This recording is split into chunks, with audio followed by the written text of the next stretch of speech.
Comment démarre le parcours à lui? Déjà, tu resitues donc, le rappel de ce que c'est qu'aujourd'hui le pôle France masculin, donc PES, dans la planification, on va dire, de l'ensemble de l'accès à la performance, éventuellement du parcours de performance fédérale qui est en construction, parce que c'est une future PES. Oui. Qui est, pour l'instant, qui n'est pas abordé. D'accord. Sur la démarche, c'est la même. La démarche, je pense que la démarche va être la même. Pour l'instant, c'est pas encore officiel, pas encore abordé du tout. Voilà.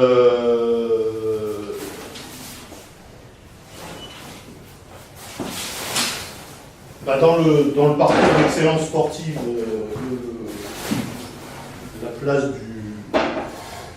la place du CN, en tout cas la place, on avait un peu évoqué l'autre fois, c'est-à-dire qu'on est rentré dans un parcours individuel de formation du joueur ou de la joueuse, parcours qui passe par différentes structures qui, en fonction de l'âge, du développement, de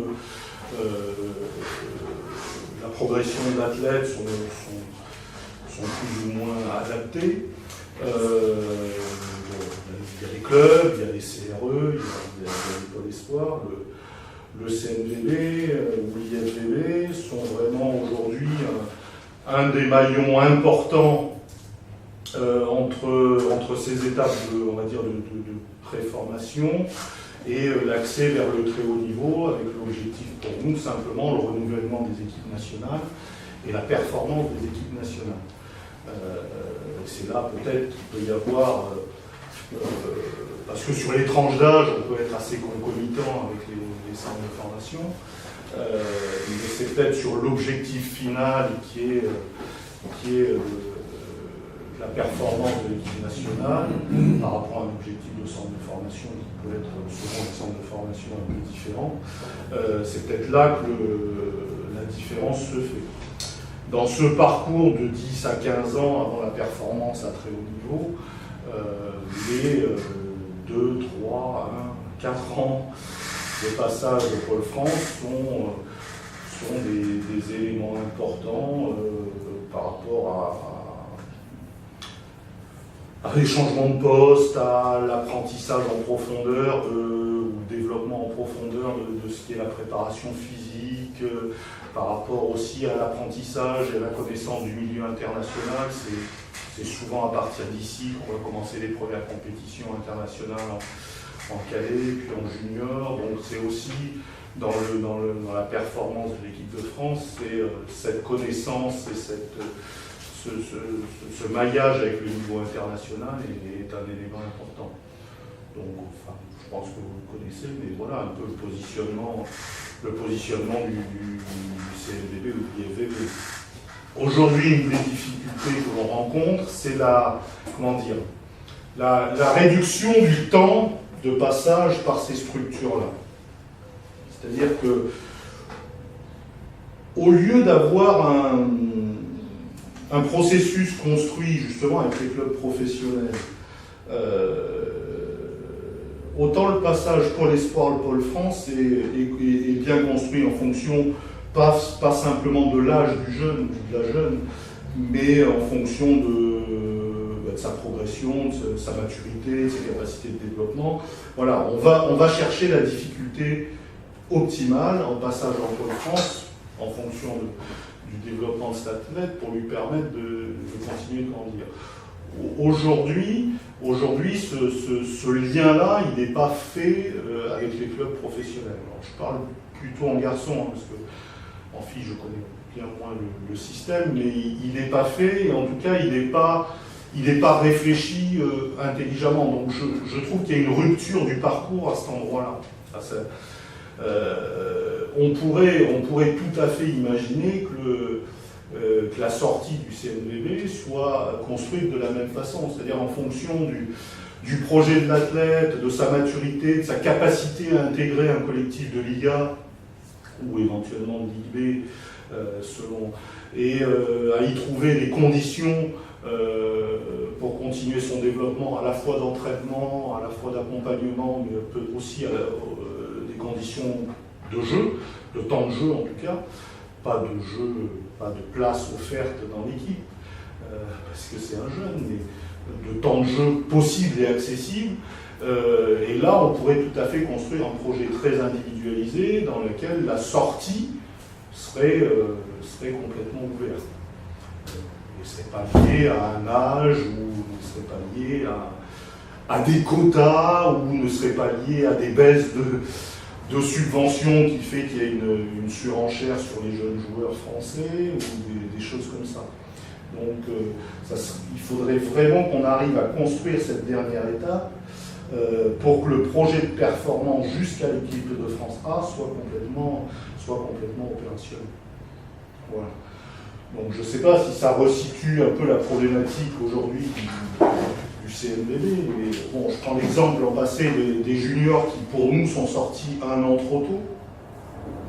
Ils auraient pu encore, pour la plupart, faire un an, éventuellement avoir du temps de jeu, peut-être en IB, tel qu'était le projet. Aujourd'hui, le constat, en tout cas quand on les suit au quotidien en relation avec les clubs pro, c'est que y a un central qui a joué, vraiment, qui a eu du temps de jeu, qui est Médéric Henry. Voilà. Lui, il a pris sa place, et pour lui, l'année, on va dire, est positive. D'ailleurs, il enchaîne avec Léa directement. C'est un peu le parcours qu'on peut faire des Tonuti ou autres. Tous les autres, sans exception, alors que c'est une génération avec vraiment de potentiel, n'ont pas eu de temps de jeu, ont arrêté de s'entraîner dès l'élimination de leur club. Donc pour certains, ça fait 4 semaines déjà, qui ne s'entraînent plus. C'est pas qu'il y a moins de joueurs, ils s'entraînent différemment, ils ne s'entraînent plus. Voilà, donc là, pour nous, il y a grosse inquiétude sur le projet de performance. Il y a grosse inquiétude sur le projet de performance. Ça représente combien de joueurs pour situer aujourd'hui, sur 12 joueurs de l'équipe de France junior, ou 14 joueurs de l'équipe de France junior, il y a les deux qui ont eu la chance d'être ici parce que Laurent les a pris. L'un parce qu'il l'a sélectionné, l'autre parce qu'il lui manquait du monde et comme il était sur Montpellier, il l'a pris à l'entraînement. Tous les autres, le lendemain de l'élimination de leur club en championnat, ont arrêté de s'entraîner. Donc on est obligé de chercher. Donc voilà, et une fois de plus, on a eu un grand débat avec Laurenti il y a 2 jours là-dessus. C'est pas de dire les entraîneurs sont pas bons ou ici ils sont meilleurs. C'est vraiment l'environnement de performance qui doit être envisagé dans sa globalité, quoi. Et aujourd'hui, vraiment, on est en gros décalage de politique sportive de haut niveau là-dessus avec le directeur technique national sur ces orientations-là. Et donc voilà, pour nous aujourd'hui, il y a grand danger sur l'avenir des équipes nationales par le temps de réduction, la réduction du temps de passage au Pôle France. Heureusement, on a obtenu de retourner en championnat, mais pas sur les évolutions de niveau telles qu'on le souhaitait, de progression en fonction de l'évolution des joueurs et sur un niveau fixe, mais bon, on a quand même réussi à revenir avant le championnat, mais on a quand même... Ça sera sur quel niveau? Ça sera sur l'élite. Mais on a quand même aujourd'hui cette tranche entre la sortie du Pôle France, qui devrait être beaucoup mieux articulée avec les clubs pro, pour moi, sur vraiment des projets validés, des projets présentés par les clubs pro sur les joueurs potentiels, validés par une commission, suivie, etc., pour aller jusqu'à l'éclosion du joueur au niveau international. Prenez quasiment l'accompagnement d'agents à la sortie, quasiment. Sans le dire ce mot-là, parce qu'il n'y a pas une notion de business. Mais non, parce que, oui, voilà, c'est manager au terme sportif, vraiment. Vraiment sportif, oui. Orienté, conseiller, parce que c'est ce que Eric disait la dernière fois, je ne sais plus qui lui demandait, est-ce que vous conseillez les joueurs? Et, non, ils vont où ils veulent. Ils sortent du CNBB, ils vont où ils veulent. Et parfois, ça tombe bien, parfois ça tombe mal. Là-dessus, vous n'avez pas le moyen d'agir avec les autres entraîneurs, c'est ce que tu décris toi dans aujourd'hui, non. Aujourd'hui, clairement, il n'y a pas de moyen d'agir. C'est normal. par contre, je pense que la performance des équipes nationales va devoir passer par une réflexion autour de ce concept-là. Enfin, on sait très bien qu'on ne peut pas arrêter de s'entraîner 5 mois. Enfin, on ne peut pas arrêter de s'entraîner 40 et quelques pourcents du temps de l'année. Alors, on ne peut pas non plus dire que les tournois sur herbe et les tournois de beach vont remplacer un entraînement de haut niveau ou des confrontations de haut niveau. Voilà, ça peut... On a déjà parlé de ça ici, c'est pas normal que les jeunes ne continuent pas à s'entraîner. Oui. Au-delà des jeunes, tous les jours. Oui. Oh, mais le constat, c'est vrai que c'est pas normal. Aujourd'hui, c'est la réalité. Voilà.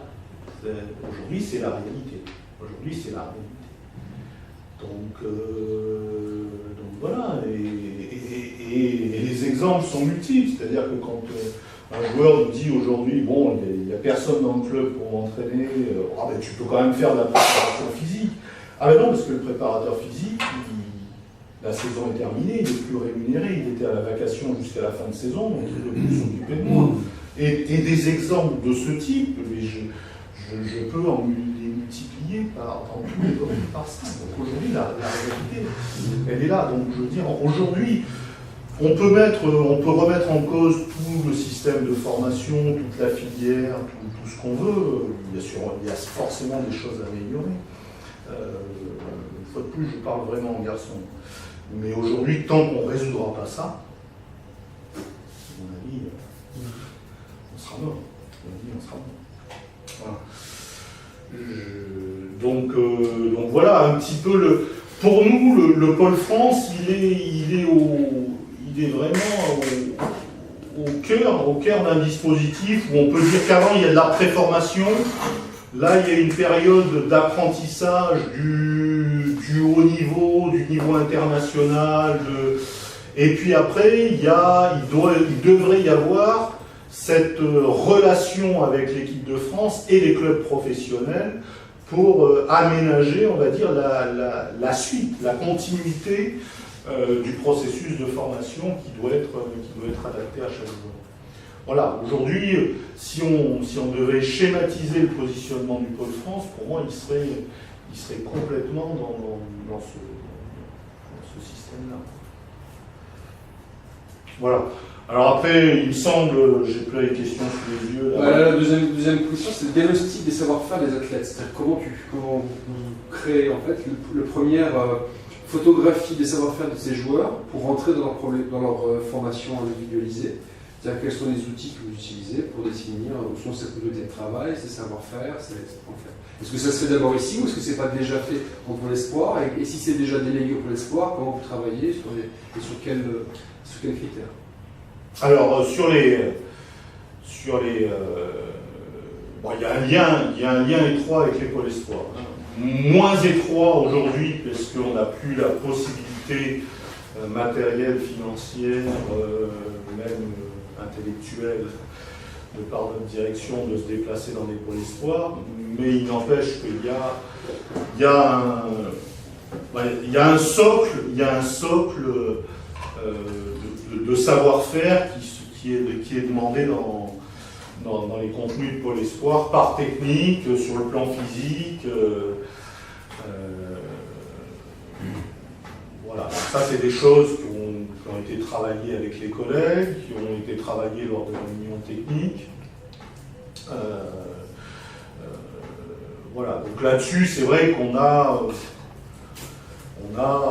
aujourd'hui peut-être l'endroit où on est peut-être en train d'évoluer et de se réorienter, c'est par rapport au travail du Pôle Espoir, c'est-à-dire qu'on avait un détail des contenus par technique, de savoir-faire. À la sortie du Pôle Espoir, ils doivent maîtriser telle technique, tel type de déplacement, tel type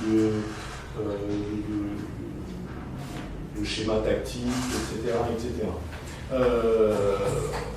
On se retrouve de plus en plus avec des jeunes entraîneurs qui interviennent dans les Pôles Espoir, donc qui n'ont peut-être pas le même peut-être plus le même recul ou le même vécu que ce que les anciens avaient.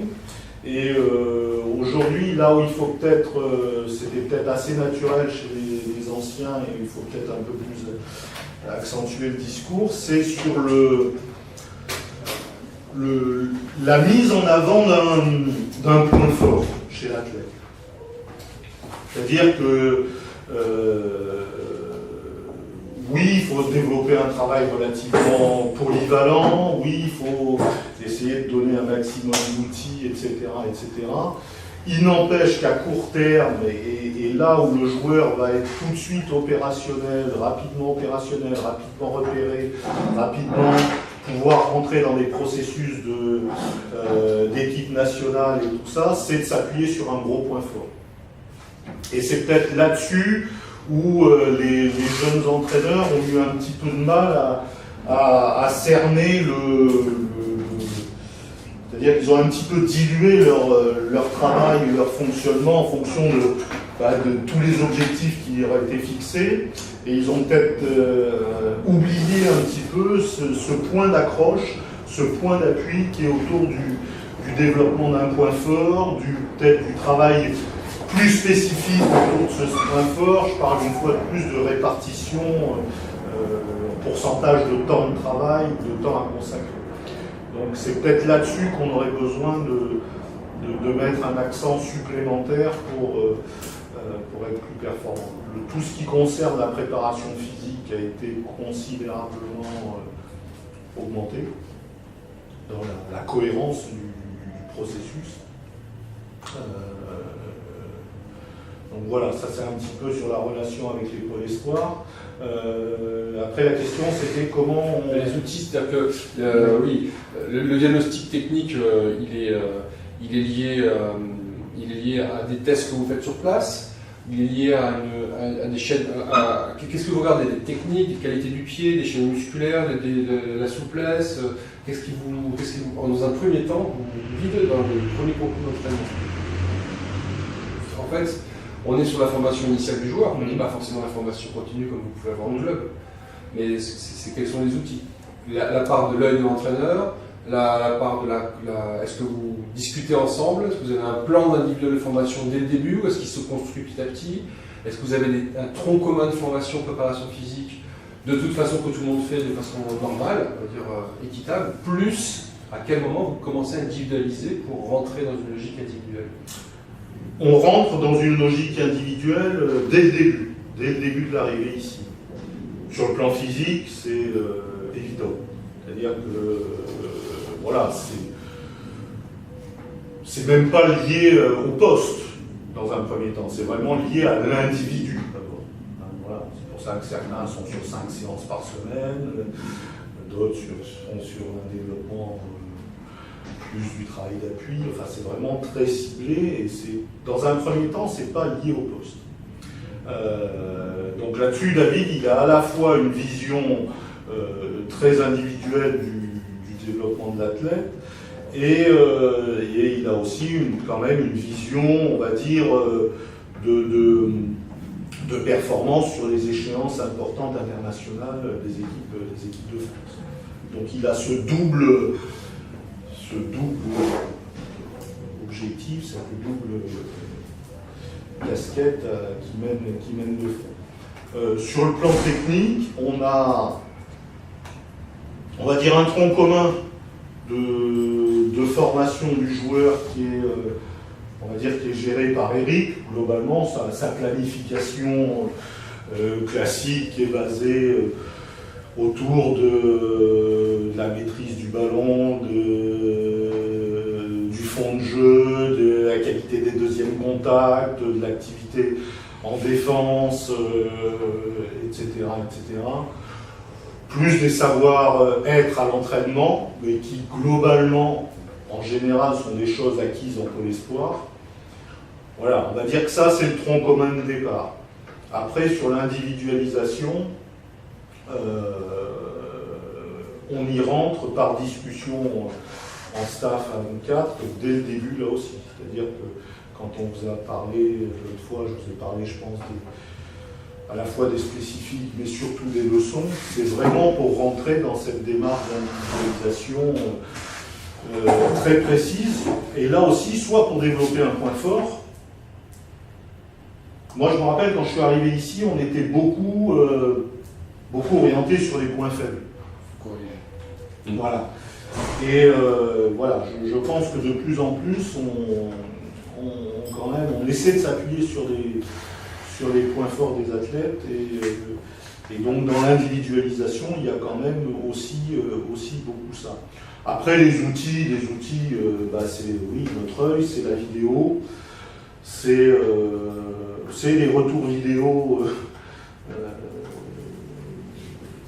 que l'on peut faire entre nous. On découvre aussi. Comme on a une moins bonne connaissance qu'avant des athlètes qui arrivent, c'est vrai qu'on sur les premiers mois, on découvre des choses que l'on avait les autres années anticipées parce qu'on avait vu 2 ou 3 fois les athlètes à l'entraînement pour l'espoir, on les avait fait venir 1 ou 2 fois ici en stage, on les avait vus, etc., etc. Donc ça, vu que ça a diminué, on n'a plus que l'avis de l'entraîneur du pôle, mais qui est des fois un avis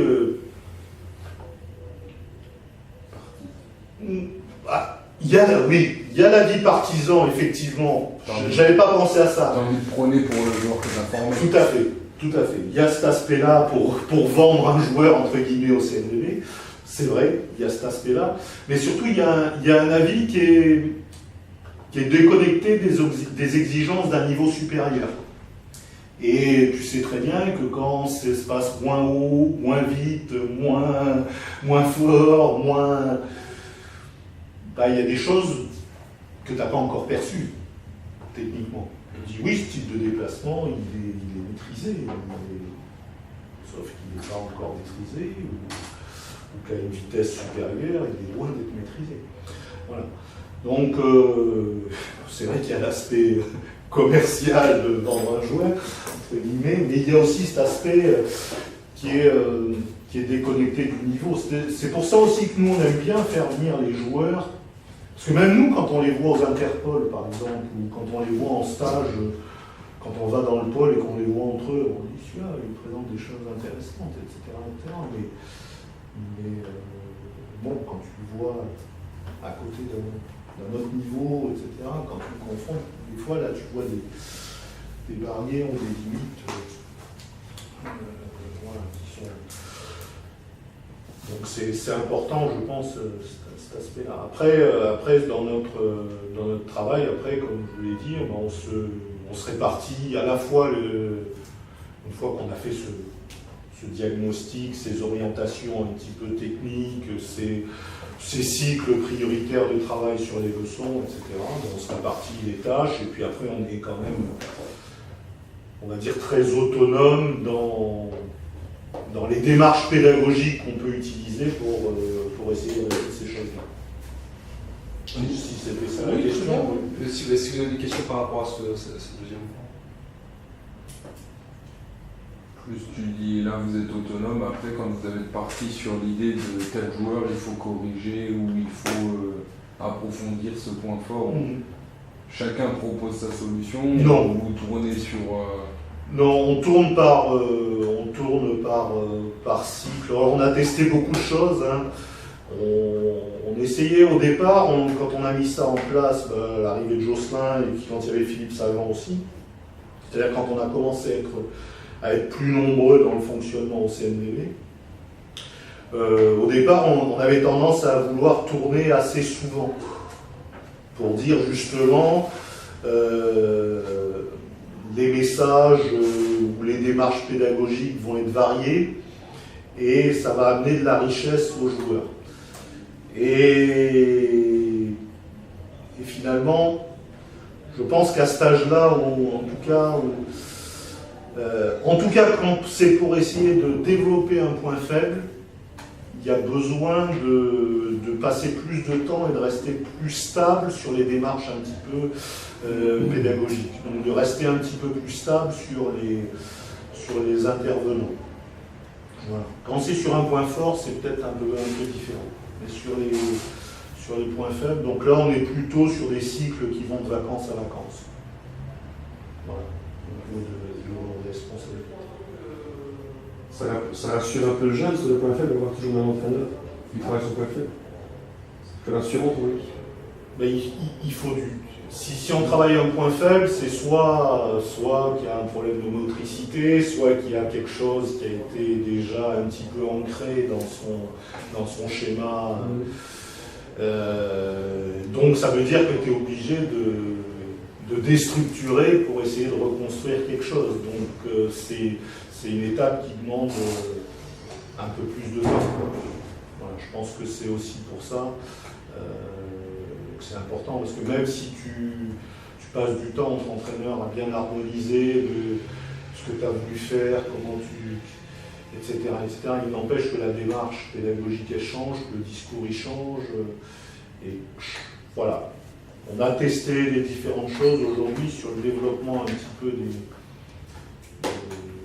points faibles ou sur les modifications, changer un geste technique, etc. On préfère rester sur des périodes un peu plus longues et un peu plus stables. Pour la planification, on passe au suivant. Oui. Moi j'avais une question sur autre chose que tu as dit. Tu parlais de ce qui avait changé, c'était le temps de formation que vous avez ici, enfin les athlètes qui restent moins de temps. Forcément, le fait de ne plus jouer le championnat a peut-être un peu effrayé les gens à rester ici parce qu'il n'y avait plus de temps de jeu. Là, l'année prochaine, ça va être changé. Vous allez reparticiper. Est-ce que tu penses que ça va changer quelque chose? Vous allez voir une différence sur le fait que forcément s'entraîner c'est bien, mais sans le jeu et sans la compète, on s'entraîne quand même pour être bon en compète, pas pour être bon à l'entraînement, pour être bon en compète. Donc sans la compète, est-ce qu'il y avait une portée d'entraînement sur ces jeunes-là, qui sont quand même une population aussi qui est parfois difficile à motiver, et ils sont là, ah ouais, j'ai envie de devenir pro, mais tu sais... Mais je pense que s'il y a...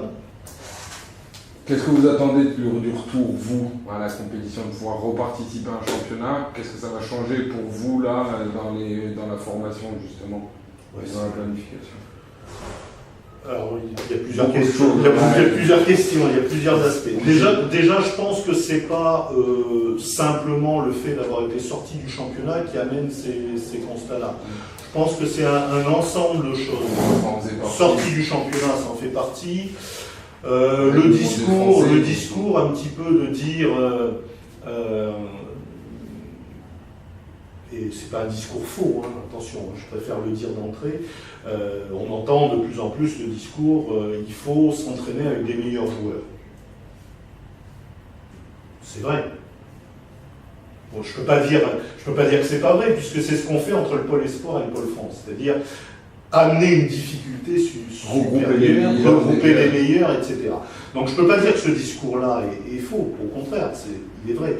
Le tout est à quel moment c'est efficient de le faire pour un jeune joueur. C'est ce que je disais un petit peu en préambule, c'est-à-dire que cette sortie du pôle France, elle doit être clairement réfléchie. À quel moment, dans quel contexte, dans quel environnement, pour faire quoi? Pour jouer, pour être confronté à l'opposition de joueurs meilleurs, pour faire la préparation physique plus poussée, pour un jeune passeur, pour côtoyer un passeur expérimenté qui a envie de lui transmettre son expérience, son savoir-faire. Je veux dire, tout est envisageable. Le tout, pour moi, c'est pas suffisant de dire ça va être mieux de s'entraîner avec des bons joueurs. Pour certains, ça va être mieux. Dans certains environnements, ça va être mieux. Pour d'autres, ça va être négatif. Voilà. Donc, une fois de plus, c'est quel environnement d'accompagnement. Donc, il y a eu ce discours qui continue. D'ailleurs, Laurenti le tient, ce discours. Hein. Pour lui, c'est super qu'un mec, dès qu'il est prêt, il s'entraîne avec des joueurs pros. Oui. Si dans le club pro, il y a l'acceptation de ce jeune, s'il y a un travail individualisé pour compléter, si le club pro n'évolue pas 7 mois de l'année en Coupe d'Europe et finalement ne s'entraîne plus, oui, ça peut être mieux. Oui, ça peut être mieux. Donc une fois de plus, c'est pas une opposition à un système, c'est quel va être concrètement l'environnement. Quel va être concrètement l'environnement. Après, il y a d'autres aspects. Tu prendrais le cas par cas en fait. Ah mais complètement. Donc, quand on fait l'entraînement, enfin le cas par cas pour la sortie, toi t'es prêt. Complètement. Une fois de plus, N'Gapet, il est sorti, il est arrivé à Tours, il a joué. C'était son père qui entraînait, machin, il y a. Voilà, bon. Donc le est sorti. Il n'a pas joué. Dans le club, il n'a pas joué. Il était meilleur joueur européen en cadet et en junior. Ouais, mais est-ce qu'au final, je parle de lui, ça reste quand même un bel exemple parce qu'on n'en a jamais parlé, mais il a joué en Italie, il a joué en Pologne. Ouais, mais il est toujours pas en équipe de France. Alors il est pas. Il va arriver là bientôt. Il est pas loin, mais un mec de sa génération. Ils sont déjà dedans. Ils sont déjà dedans. Ouais, c'est vrai. Donc voilà, peut-être que ça aurait rien changé, j'en sais rien, mais j'aimerais simplement qu'au lieu de tirer comme ça des grands principes, qu'on fasse vraiment une analyse de l'environnement dans lequel il va se trouver et quel est l'environnement le plus propice au développement de tel athlète. Ça ne va pas être le même pour un autre, ça va être encore différent pour un troisième, etc. Si on veut rentrer dans un vrai processus, comment ça s'appelle, PES, plan d'excellence. Plan de performance fédérale. Oui, le plan individuel d'excellence, tout ce qu'on veut. Enfin, vraiment, on n'arrête pas de nous dire qu'on doit individualiser le parcours sur 10-15 ans pour arriver à la performance de l'équipe de France. Et tout d'un coup, c'est des grands principes qui arrêtent ce projet très, très individualisé. Après, il y a d'autres aspects. Les quotas, c'est une mauvaise chose pour moi. Le règlement français, enfin l'imposition du monde français. Oui, c'est une très mauvaise chose. Parce que qu'est-ce que font les clubs? On va prendre des joueurs français pour rentrer dans les quotas. Quitte à prendre des joueurs français, autant de prendre des jeunes qui ne sont pas trop mauvais. Sauf que voilà, c'est simplement pour rentrer dans des quotas. J'exagère, hein. J'exagère un petit peu, mais c'est un peu ça. Non, parce que derrière, la démarche de formation, elle n'y est plus. C'est prendre le joueur parce qu'il est français, mais il est un joueur français et pas un jeune joueur qu'on doit. Tu rajoutes là-dessus les baisses économiques des clubs, les baisses des subventions, bon, on entend parler, c'est un peu partout la réalité. Bon, ben voilà, mon 11e, mon 12e, ça va être un jeune français à qui je vais donner 3 cacahuètes, et puis ça va bien aller. Donc, si tu veux, c'est un ensemble de choses qui se produisent à peu de choses près dans le même... qui font qu'aujourd'hui, je pense qu'on a perdu un petit peu une certaine logique et qu'on est en train de rater certaines étapes. Voilà. Je pense qu'il y a un temps à passer dans un pôle espoir, on y apprend des trucs. Il y a des temps à passer quand un club fait l'accroche d'un jeune joueur, bah, il passe du temps pour accrocher, pour faire venir au volleyball. Et donc, toutes ces étapes, à mon avis, s'il y en a qui vont trop vite, on va rater quelque chose. Après, il y avait un deuxième aspect dans ta question. Sur la planète du championnat. Oui, sur la planète. Est-ce que le championnat, en fait, parce que forcément, il va changer la planète, mais par rapport toujours à le double projet, que ce soit le championnat dans lequel le CN est inscrit et les équipes de France l'été, qu'est-ce qui va dominer la planification, qu'est-ce qui va être recherché? Plutôt les performances du championnat ou les performances des équipes? Ça reste des joueurs en développement. Ce qui va toujours primer, c'est l'individualisation, c'est-à-dire le projet de développement de l'athlète et les projets de performance des équipes nationales. Ça, c'est... Voilà. Après, dans ta question, il y avait aussi qu'est-ce que va nous apporter le championnat. En tout cas, ce qui est clair, c'est qu'on sait ce que nous a pas apporté de ne pas être en championnat. Ça, c'est une certitude. Non, mais c'est... On s'entraîne pour ça. On s'entraîne pour ça, on s'entraîne pour jouer des matchs avec pression, on s'entraîne pour évaluer les joueurs dans ces moments-là, on s'entraîne pour... voilà, Je vais apporter un petit élément de réponse, parce qu'on en a déjà parlé ensemble, peut-être pas avec quand Claude Fouquet est venu en octobre 2011 à Tichy, il a insisté là-dessus énormément. Il dit aujourd'hui on n'a pas de culture de gagne, de battant. On a beaucoup de champions du monde, cadets, juniors, quasiment toutes les disciplines. On ne passe pas les caps internationaux, seniors, ou entre 23 et 26 ans, 27 ans. Donc il a analysé ça comme ça, et je répète ce qu'il dit, parce que ça nous a parlé. Il disait qu'on avait d'excellentes conditions d'entraînement, parmi les meilleurs du monde, dans quasiment toutes les disciplines, parce que l'État est partie prenante, parce qu'il accompagne la structuration des fédérations sur l'expertise technique et l'accompagnement, donc des moyens pour les fédérations. Et donc il y a ces caps qui ne se fait pas souvent après ces performances de jeunes. Et il dit qu'on a une culture de la performance par l'entraînement qui doit changer vers une culture de la performance par la compétition. À un moment donné, on est très fort pour préparer les fondamentaux, la réalisation technique, les enchaînements. On est parmi les meilleurs du monde, puisqu'on a beaucoup de champions très jeunes, dans toutes les disciplines, quasiment. Et qu'il nous manque cette culture de la performance par la compétition, c'est-à-dire par le jeu avec l'autre, par le jeu dans un environnement où on est un peu déraciné, où on est un peu mis comme des champions, bousculés, avec une charge émotionnelle, etc.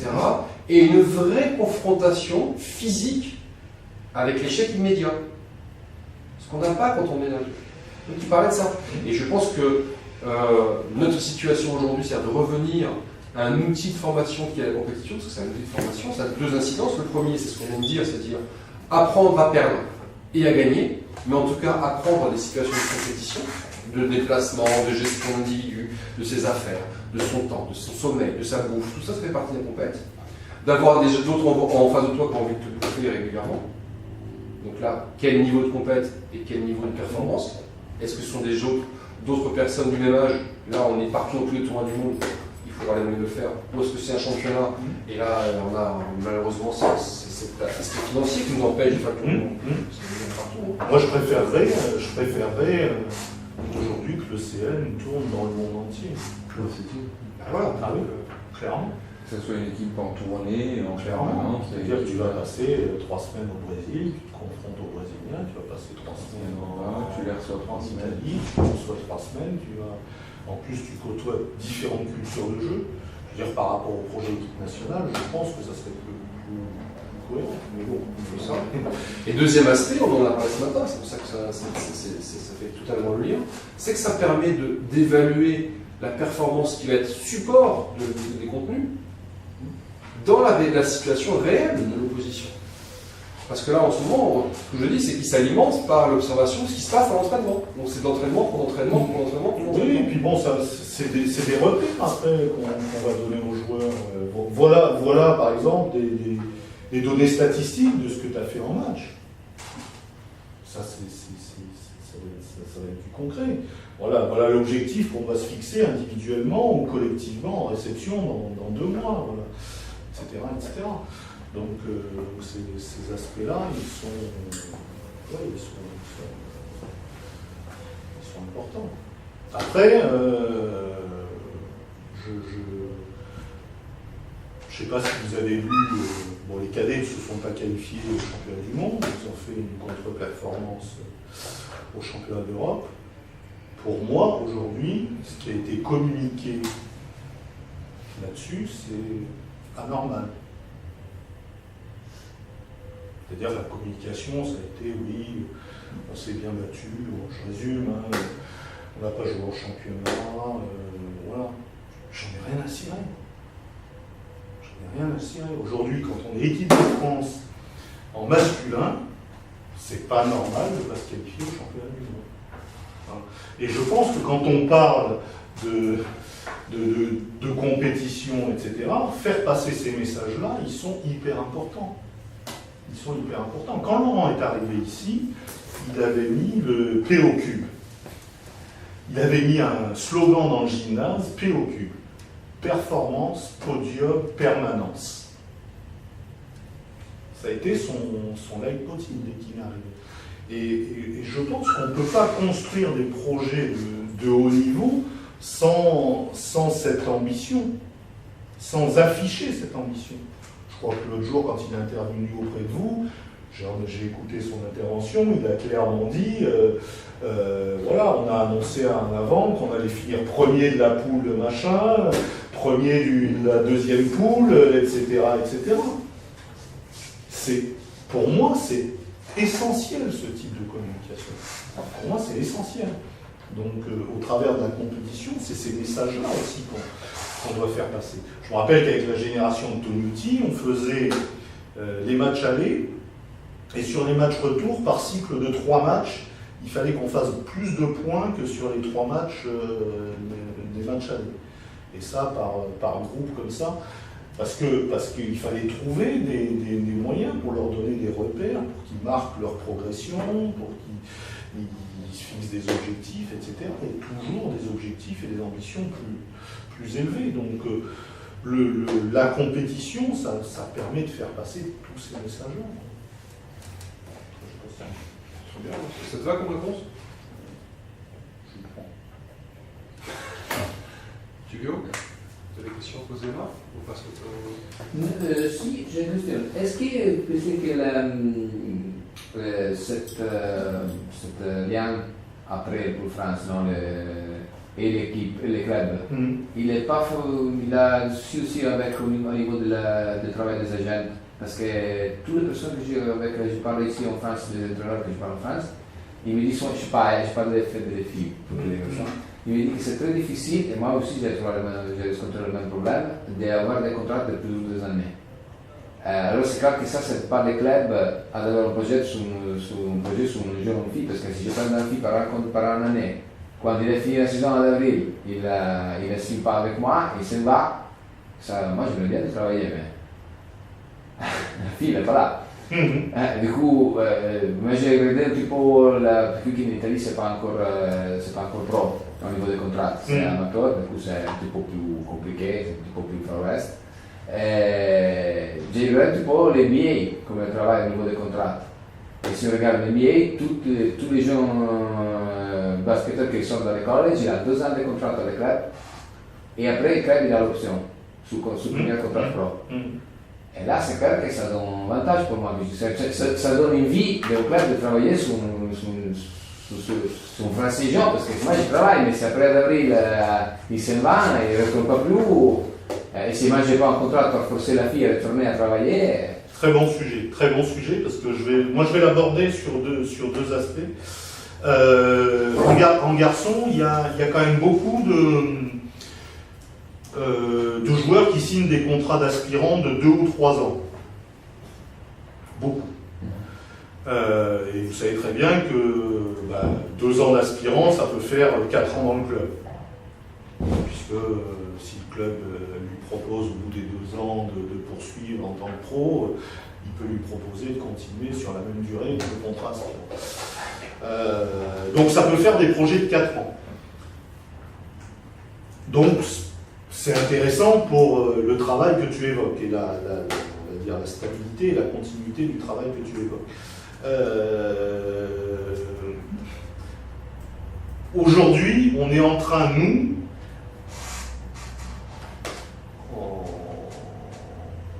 en ayant discuté avec Laurent Tilly, d'essayer de faire passer l'autre message. C'est-à-dire que le joueur qui va être ciblé potentiel équipe de France A,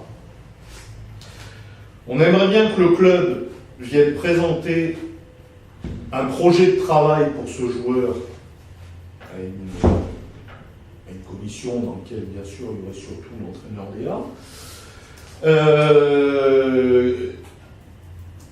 Que ensuite cette commission conseille le joueur et sa famille en disant ben voilà, il y a tel projet, vu ton profil, vu ce qu'ils ont évoqué sur leur structuration, sur leur recrutement, etc. Je pense que c'est ce projet qui est le mieux pour toi. On continuera à t'aider et à aider le club si tu vas dans ce projet-là. Je vous donne l'état de nos travaux et de nos réflexions aujourd'hui. Mais par contre, on met 1 an d'apprentissage pour voir si c'est réellement ça qui se passe. Et on fait un point avec ce club-là au bout d'un an. Et après, on va au bout du processus parce que ça s'est passé comme prévu et l'évolution est normale. Donc nous, on est plutôt dans cette réflexion-là. Pour quelle raison? Parce que tu me parles de NBA. Aujourd'hui, malheureusement, la grosse différence entre la NBA et nous, c'est l'instabilité structurelle, économique et d'organisation des clubs sportifs. Donc, aller dans un projet de 4 ans avec des clubs structurés, stables, qui peuvent te dire, ben voilà, nous, voilà comment on va travailler, on va prendre le jeu.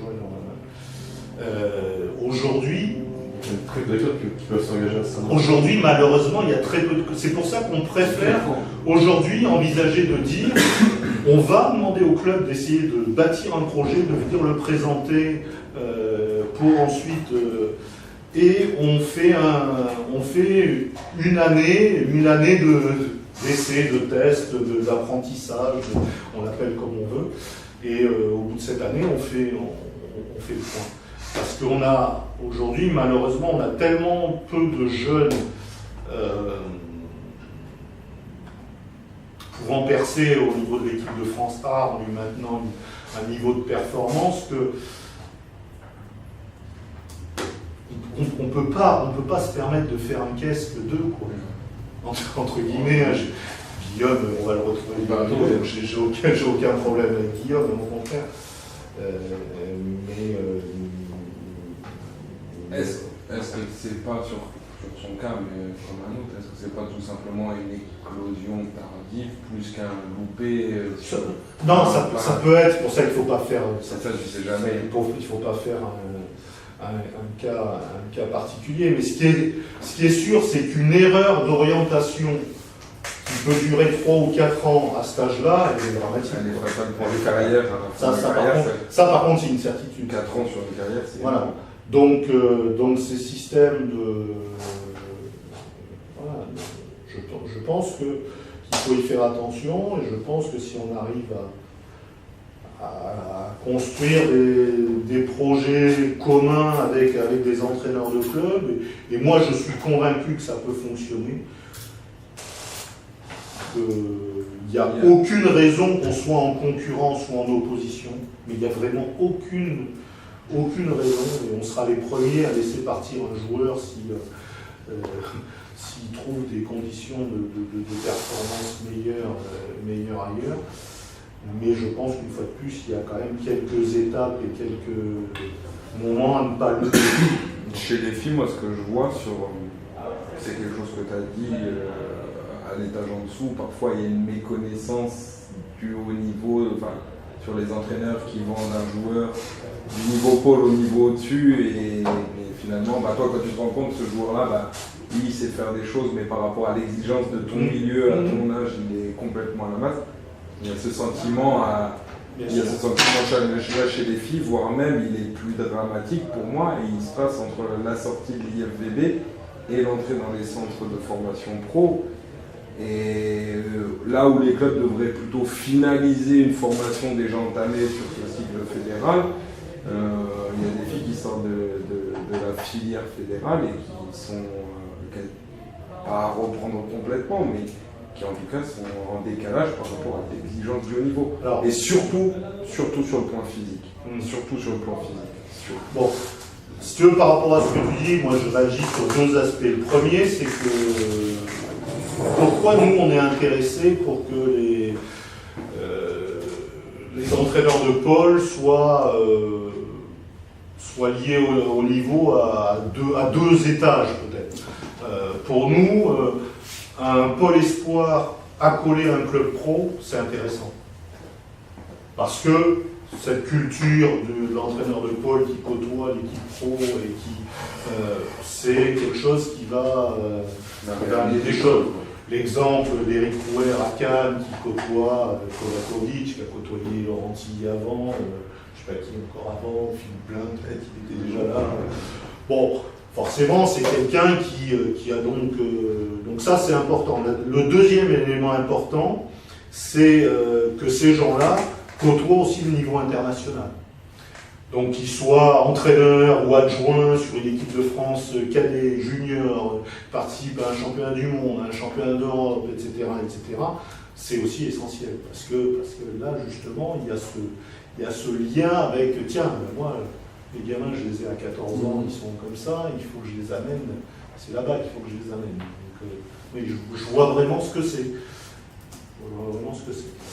Après, juste une chose, j'entends ce que tu dis sur la sortie de l'IF, etc., etc. Nous, souvent, on a des discussions avec les entraîneurs pro garçons. Des fois, on n'est pas d'accord ou en phase sur certains schémas ou même sur certaines techniques. En tout cas, nous, ce qu'on essaie de leur donner aux joueurs, c'est des outils leur permettant de s'adapter à différentes choses. Parce que forcément, on a beau parler, on ne va pas être d'accord sur le déplacement au bloc. À un moment où on ne va pas être d'accord sur le système défensif. Voilà, mais à la limite, c'est pas grave. Nous, c'est ce qu'on... Vendre de son poste. Oui, c'est pas grave. C'est pas grave. Toi, tu as ta philosophie, ton système de jeu va nécessiter certains types de déplacements. Mon système de jeu va en nécessiter d'autres. Pas ça qui est très grave. Moi, ce qui nous intéresse ici, c'est que le joueur il sort d'ici en maîtrisant 4-5 types de déplacements différents qui vont lui permettre de s'adapter à des situations différentes, mais qui vont lui permettre aussi de s'adapter à des cultures de jeu différentes. C'est-à-dire que toi, aujourd'hui, un joueur du CN, globalement, tu vas lui demander de faire un pas chassé au bloc, un pas couru, ou un pas croisé en restant face au filet, globalement, ils vont tous le maîtriser. Voilà. Je me permets de faire le lien avec ce qu'on a dit ce matin, parce que c'est extrêmement important. On ne touche pas aux compétences de l'entraîneur, on ne touche pas aux outils d'évaluation du joueur, on ne touche pas au niveau de formation, ni au niveau du temps d'entraînement du jeune. Par contre, on a une meilleure modélisation de ce qu'on veut à la fin. On a une meilleure connaissance de l'environnement dans lequel le joueur va aller là-bas.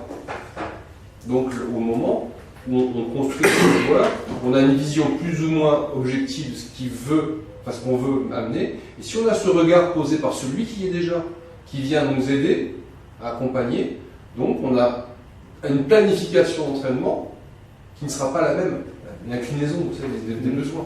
Donc, et c'est pareil quand on est entraîneur de pôle, quand tu disais tout à l'heure qu'il va peut-être avoir un regard, tu disais, orienté, mais en fait il a un regard du quotidien. Celui qui est au pôle France qui va venir l'aider, il va donner un croisement de regard sur ce qu'il fait, et c'est là la richesse de l'entraînement. C'est qu'on est, si on est tout seul à entraîner, on pose un regard sur les problématiques par rapport à on va imaginer, on va imaginer une porte de sortie ou on va dire un modèle à atteindre. Mais celui qui est au-dessus, s'il vient participer, c'est une chance double. D'abord, on croise les regards, on voit les choses différemment, et on a une perspective qui n'est pas la même, et qui est celle du haut niveau, et le haut niveau, il bouge tous les 2 ans, au minimum. Donc il y a cet aspect-là, donner aux joueurs la possibilité de s'adapter à différentes cultures, à des différents systèmes, et puis qu'est-ce que sera le volet dans 6 ans, 8 ans, quand lui sera performant à haut niveau, peut-être qu'il sera complètement différent. Hein. Aujourd'hui, par exemple, Laurent, il nous dit, moi je veux que tous les déplacements au bloc des ailiers, ça soit sur du retournement. Nous, non. Le mec, il maîtrise le retournement, oui, il maîtrise le pas chassé, parce que de temps en temps, partir plus haut, se mettre à la mire, faire un pas chassé sur une c'est intéressant, et il va maîtriser aussi le pas croisé et couru. Alors oui, Laurent, oui, dans son système, il veut que tous les joueurs se déplacent de façon homogène, ensemble, de sorte de ballet ensemble, c'est une chorégraphie. Il n'y a pas de souci, c'est son système de jeu. Mais nous, on ne peut pas, parce que nous, quand les joueurs vont sortir dans 4 ans, ça sera peut-être plus Laurenti. Donc voilà, il y a différents aspects où il faut des fois être capable de déconnecter. Oui, les commandes de l'entraîneur DA, pour nous, elles sont essentielles. J'ai besoin d'un pointu. C'est un fil rouge. C'est un fil rouge. Mais ça ne peut pas être notre seul... Ça ne peut pas être la Bible qui va te guider, mais oui. Voilà. Par rapport à cette obligation d'ouverture quand vous avez dans une formation, oui, tu peux pas te fixer juste à une commande, mais les équipes de France restent quand même l'objectif. Oui. Dans la planif, ça restera ce qui est le plus important, ou ce qui va quand même faire foi. Il faut que les équipes de France se qualifient pour toutes les compètes à tous les états. Ça va être parti pris quand même là-dessus. Il y a une performance, même ces fameuses problématiques, rester dans la formation pour leur donner cette possibilité d'être le plus complet possible, mais en même temps, chaque année, il faut qu'ils gagnent. Oui. Oui. En même temps, chaque année, Il faut qu'ils gagnent quand même. Oui, donc c'est là le challenge. C'est là où la planification, elle prend aussi toute sa place. C'est-à-dire que, voilà, il y a des moments où tu peux te déconnecter, entre guillemets, un peu du résultat à court terme et de ces exigences-là pour te projeter un peu plus loin. Et il y a d'autres moments où tu vas te recentrer sur du court terme. Voilà, et c'est ce va-et-vient permanent qui, en tout cas, sur lequel nous, on fonctionne. Éclairage, donc, on va passer à la question suivante. Il y a aussi la notion de métier et de débouché économique qui ne se pose pas forcément pour le moment au volleyball. Mais en rugby, on a eu une intervention, donc il n'a pas pu venir Sénégal. C'est Lacoste, il n'a pas vu Sénégal. Ils ont une autre dimension dans la formation et de la spécialisation. Ils disent on est obligé, pour donner les chances aux jeunes de pouvoir vivre de son métier de joueur professionnel, on est obligé de rentrer dans une double spécialisation. C'est-à-dire qu'il y a des joueurs qui sont formés au rugby sur 2 postes, de manière à ouvrir le champ simplement du travail dans les clubs. Nous, on ne se pose pas cette problématique, mais c'est aussi des problématiques. On est aussi en responsabilité de lui offrir un travail à ce joueur ou à cette joueuse. Donc il faut penser aussi à je vais densifier le championnat professionnel par des joueuses et des joueuses qui trouvent des joueurs ou des joueuses qui trouvent leur métier. C'est aussi rendre service à la fois au club et donc avec quelque part, de façon directe ou indirecte, à l'équipe nationale. Parce que le niveau du championnat, le niveau, le confort des joueurs qui la proposent, et puis moins on laissera des jeunes sur le carreau, plus on va être en phase avec cette volonté de performance. Donc c'est juste pour revenir aussi sur ces notions de points forts, de polyvalence, je pense que dans la formation, en tout cas, peut-être dans le niveau aussi, en tout cas dans la formation, c'est intéressant, c'est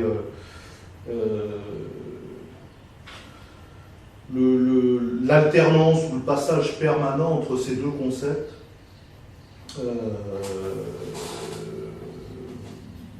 permet, je trouve,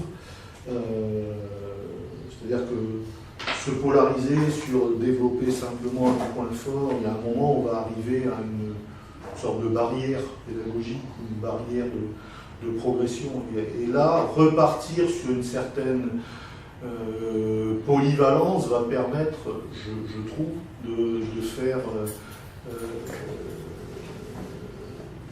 éclore d'autres choses et de permettre de revenir à un moment sur ce travail de point fort pour l'amener un petit peu plus loin. Donc ces va-et-vient entre les 2 concepts me paraissent intéressants dans le travail de formation. 4e point, gestion du temps de travail hebdomadaire, charge de travail annuel. Donc est-ce qu'il y a des créneaux régulièrement dans la semaine pour certains types de travail? Est-ce que ce sont des ateliers, est-ce que le travail individuel, à quel moment c'est placé, et quelle marge de manœuvre vous avez? Alors la semaine du CNVB, elle est entre guillemets assez monotone. Parce qu'elle est justement, elle est balisée de façon assez régulière.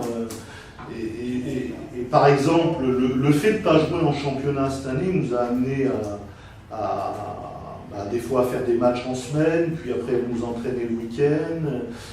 Et Et c'est marrant parce que les joueurs ont mis du temps, nous aussi, peut-être d'ailleurs, si les joueurs ont mis du temps, peut-être que nous aussi, à avoir un schéma régulier dans lequel le joueur puisse se retrouver et savoir voilà, se mettre en mouvement par rapport à une démarche pédagogique et un processus. Voilà, donc ça a été, pour nous, ça aussi, ça a été un frein. Donc la semaine, elle est assez calibrée autour des 3 séances hebdomadaires de préparation physique, lundi, mercredi et vendredi. Elle est assez calibrée autour du travail d'opposition mardi, jeudi. Elle est assez calibrée autour du travail spécifique lundi, mercredi. Et calibrée autour du travail de leçon mardi, jeudi. Voilà. Et ça, c'est répétitif. C'est-à-dire que le schéma, il est très répétitif. Après, ce qui n'est pas répétitif, c'est ce qu'on y fait dedans. C'est le niveau d'exigence qu'on y met,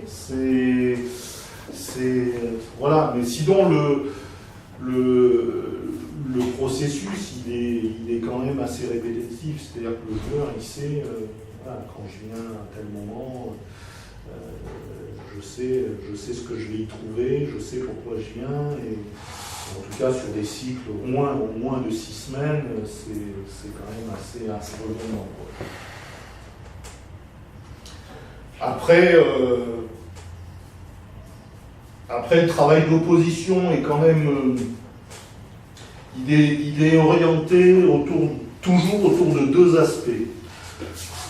Soit l'apprentissage de schémas offensifs, défensifs, les deux des fois assez classiques. Soit autour du développement collectif d'un point qui a été pointé du doigt lors des matchs. Voilà. Et ça aussi, c'est assez récurrent. C'est-à-dire les cycles de travail sur le système d'anticipation du central sur la fixe ou sur le bout de filet, ils sont assez récurrents à certaines périodes. Voilà, les cycles de travail, de placement en défense sur les temps de fixation en fonction de l'entraide ou pas aussi. Enfin voilà, ça c'est sur les schémas. Et puis après, on va retrouver du travail d'opposition qui va être en fonction de... Voilà, on a des difficultés sur la lotte, on a des difficultés sur side out, sur R++, et donc là on va retrouver des cycles aussi autour d'aspects plus liés à des stats, des observables en situation de match.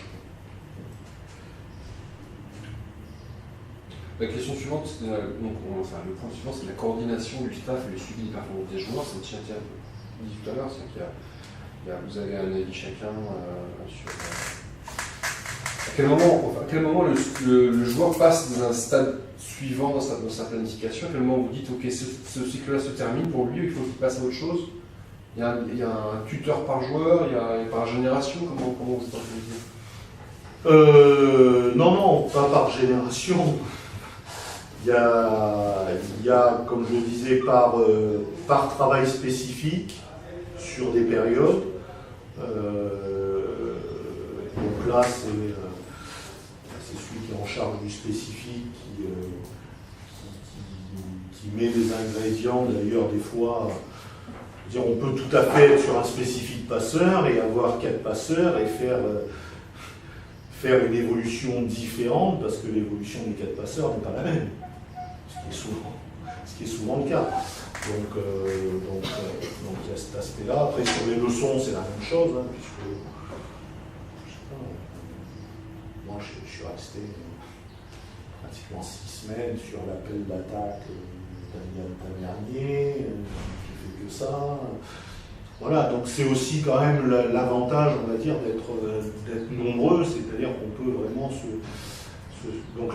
cibler vraiment sur un point bien particulier. Pareil sur les oppositions, on va en général se répartir soit les secteurs, Et en général, on met du lien avec le travail spécifique que l'on fait, c'est-à-dire que celui qui est en responsabilité des passeurs, il va plutôt intervenir sur l'aspect tactique et le jeu des passeurs en opposition. Celui qui est sur le travail spécifique des contreurs va plutôt intervenir là-dessus, sur les phases d'opposition. Donc là aussi, les rôles sont assez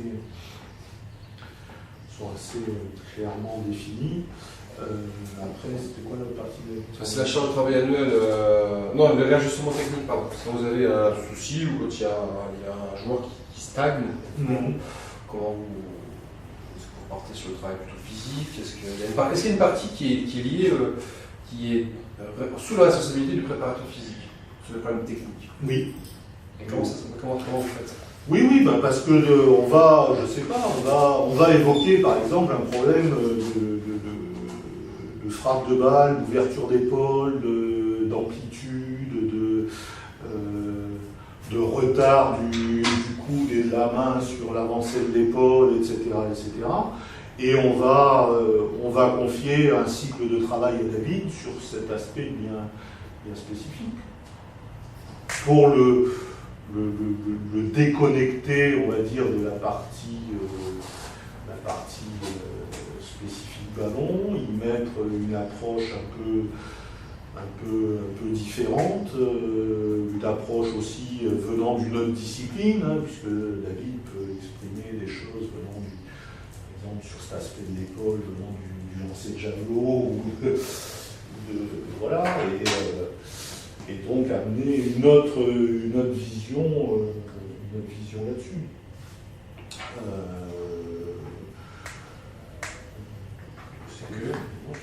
Pour savoir.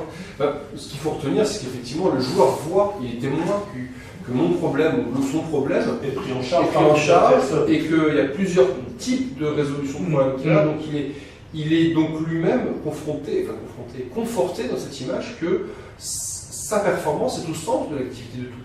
C'est pas tu rentres là-dedans, tu fais rentrer dans un moule, tu fais une étude de thé, et si tu ne respectes pas la cadence d'eau que tu dégages, c'est que on respecte l'intégrité de chacun des athlètes, et en même temps, on va trouver les outils pour que le temps soit optimisé. On revient sur la notion de temps perdu. Quand on ne travaille pas, mais on peut toujours le récupérer après, le joueur n'est pas perdu définitivement, mais le temps de travail, lui, il est perdu. Pour revenir là-dessus, par exemple, je veux dire, David, par exemple, il peut tout à fait prendre David ou l'un d'entre nous, peu importe, prendre en individuel un joueur blessé à la cheville, par exemple, qui ne s'entraîne pas, on va dire, classiquement avec le groupe, mais qui va développer sa gestuelle d'attaque ou de... Voilà. Je me rappelle, David, il a pris Médéric une fracture de fatigue sur les championnats du monde cadet, donc il est resté quelques mois en début de saison sans pouvoir faire un entraînement, on va dire, classique. Voilà, il était à toutes les séances avec David sur du lancer de balle lestée, de la massue, du lancer de javelot sur le terrain, etc., etc. Parce qu'il avait aussi un geste d'attaque un peu à la féminine, avec un peu d'ouverture d'épaule à l'époque. Et voilà, aujourd'hui c'est quelqu'un maintenant qui est capable de cerner le snatcher. Voilà, donc c'est. Oui, c'est. Deux questions. De typologie des différents joueurs. Donc, dans les parcours d'apprentissage, est-ce que tu as ou est-ce que vous avez identifié des typologies de joueurs par rapport à leur parcours d'apprentissage? Des débrouillés qui vont vite là-dessus, qui sont plus dans l'aspect, voilà, des grands gabarits qui ont besoin de beaucoup plus de physique, voire de temps de travail en dehors du web, là. Est-ce qu'il y a des typologies, donc des moyens d'appréhender différemment donc la question éventuellement, c'est est-ce qu'il y a des seuils de tolérance identifiés pour ces typologies?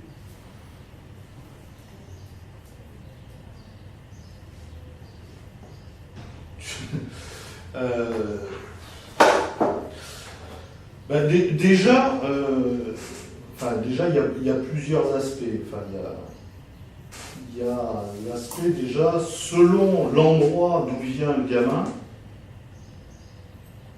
on sait qu'il y a des choses qui sont maîtriser plus ou moins. Donc le parcours. Donc Son histoire de formation. son histoire de formation.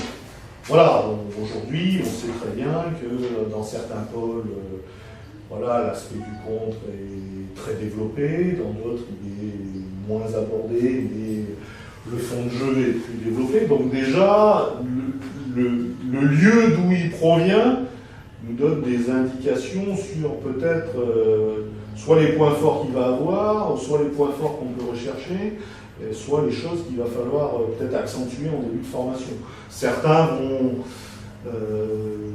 être moins axés sur le squat et la muscu-équilibre, donc on sait très bien que peut-être sur le premier cycle, une séance quotidienne de prépa physique sera importante. Donc ça, on va dire que c'est pas lié du tout à la typologie, mais c'est lié à l'histoire du joueur. Mais c'est quand même, pour nous, c'est important. C'est important parce que c'est redondant et assez récurrent. Voilà. Après, ensuite, sur la typologie, on voit un petit peu toujours les mêmes... Ouais, en tout cas, on a des schémas qui se reproduisent. Le gamin qui est encore en pleine croissance, qui a très peu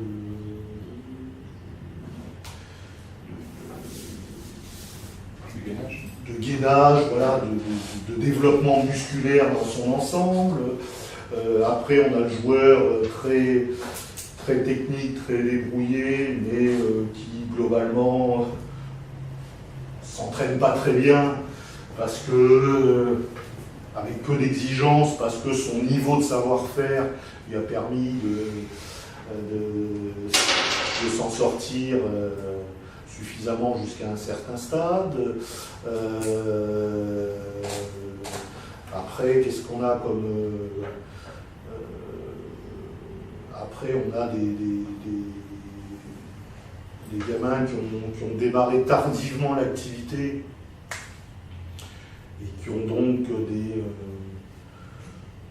on va dire des retards techniques, voire de motricité. Donc là aussi, c'est une typologie, c'est une orientation de travail prioritaire un peu différente. Voilà, je sais pas qu'est-ce qu'on retrouve de façon assez récurrente. Voilà, globalement, c'est ces aspects-là. Il est très très grand, plus de 15, le jeu du 3. Oui, les deux frères Cartev, qui c'est Jean-Charles Monneret, mais non, j'étais pas là.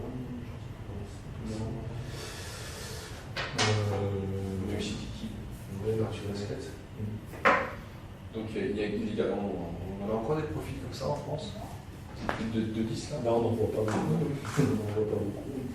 Bon, le dernier, c'est le Derrick, là. Il y a combien de 8? Ouais, je pense qu'il est à 2-10. Hein. Ouais, ils disaient plus. Je pense qu'il est à 2-10. Hein.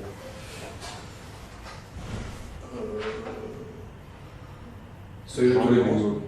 Pardon? Le Jean Patry, là, combien? 2-7, 2-8. Il a grandi encore.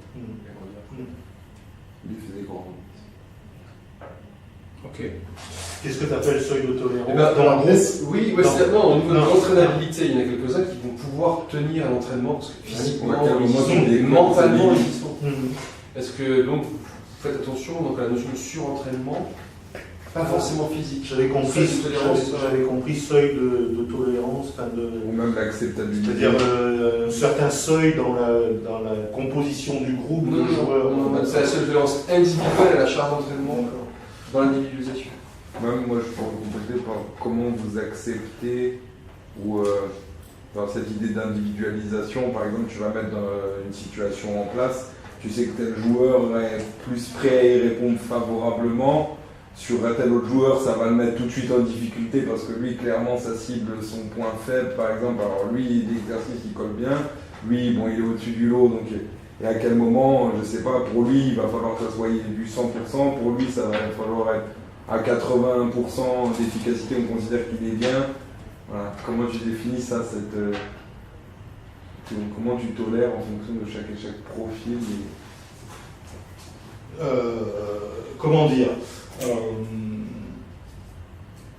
c'est quelque chose qu'on gère au travers du spécifique ou des leçons.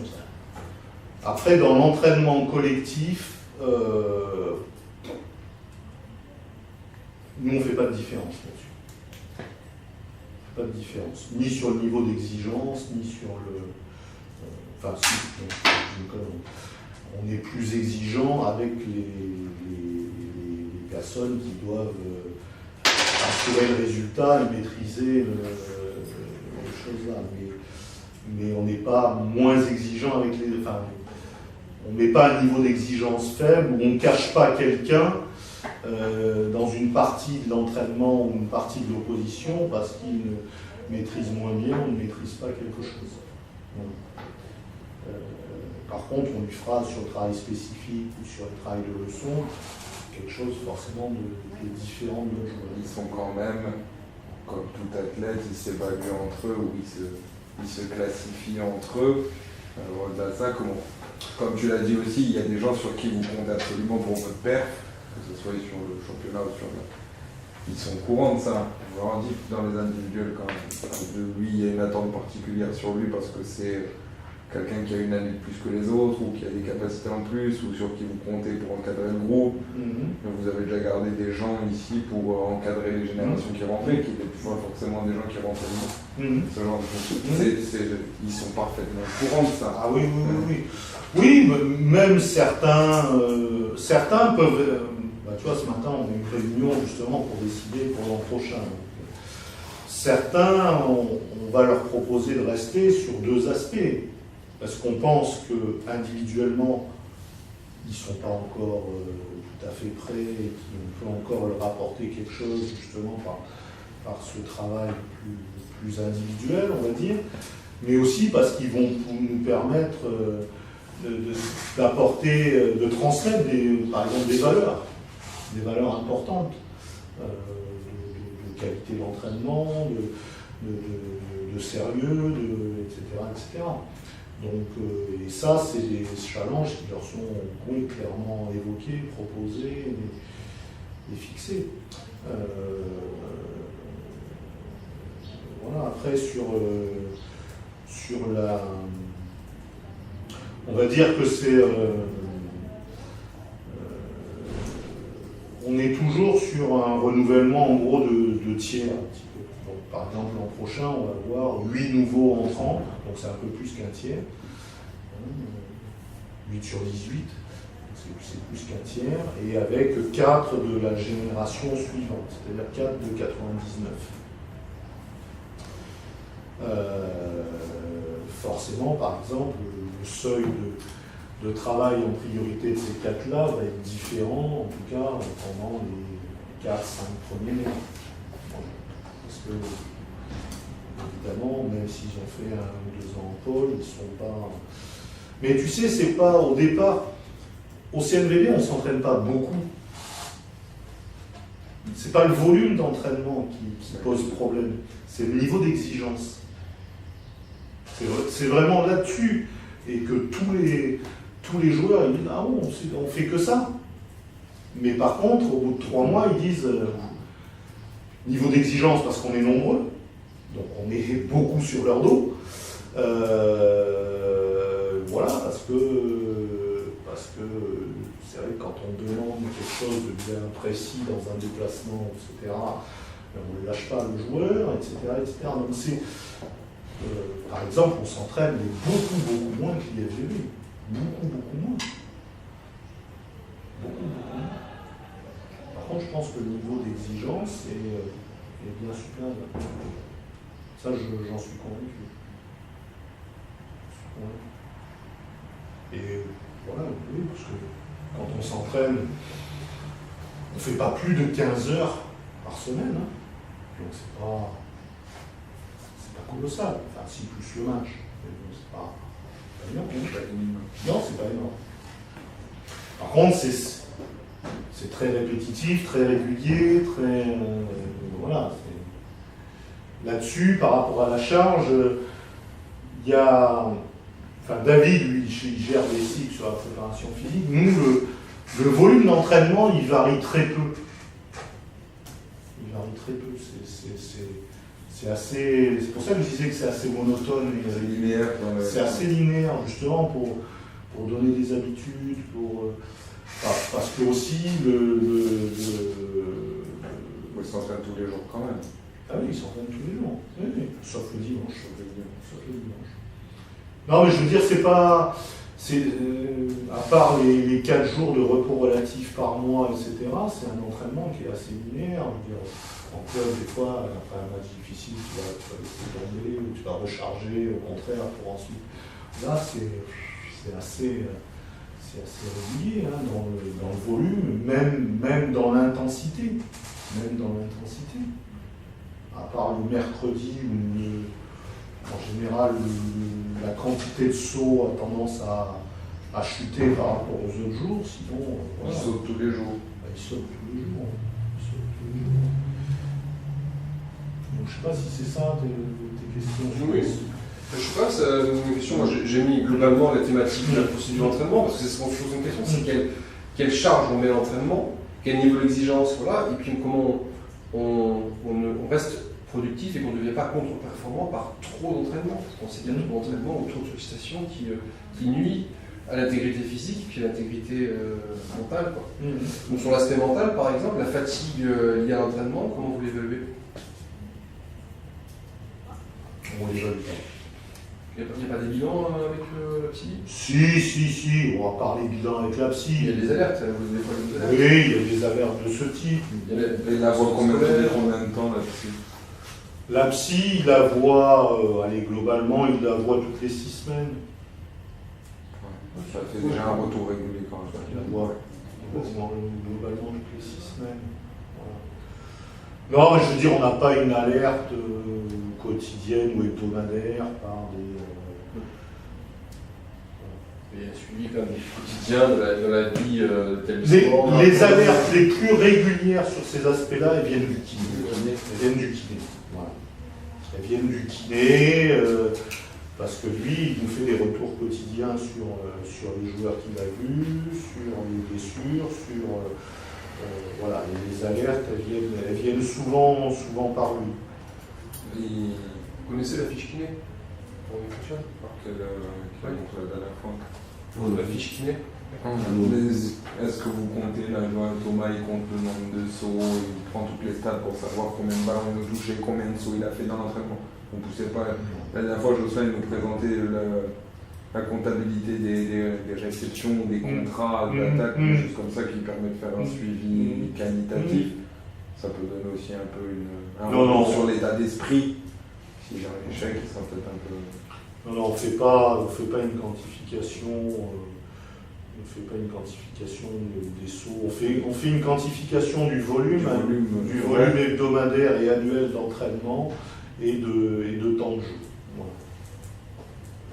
Par athlète. Thématique suivante, la question suivante, c'était est-ce qu'il y a une transmission des retours d'expérience entre générations, c'est-à-dire les acquis, comment se passe de génération à génération, les acquis que vous avez chaque année emmagasinés. Je parlais des fichiers, je sais que vous avez un fichier Dropbox avec des documents que vous gardez régulièrement. Comment vous recyclez vos formations, les formations des entraîneurs de pôle, comment ça se passait, comment ça se passe, comment ça se passera par rapport à ça? Il y a plusieurs choses déjà. Déjà, il y a le fait d'essayer de conserver un turnover. Donc la transmission, elle se fait aussi par là. Après, il y a la chance d'avoir quand même pas mal de passages ici, donc des témoignages d'anciens, des gens qui viennent. L'autre fois, Julien Linel et Nicolas Legoff étaient blessés, ils sont venus s'entraîner avec nous à la demande du Mavuc. Bon, voilà, ils ont eu un temps d'échange avec les joueurs. Benjamin, entre l'Italie, Kazan et Frédéric Chaffel est venu s'entraîner ici, donc c'est toujours des moments un peu privilégiés où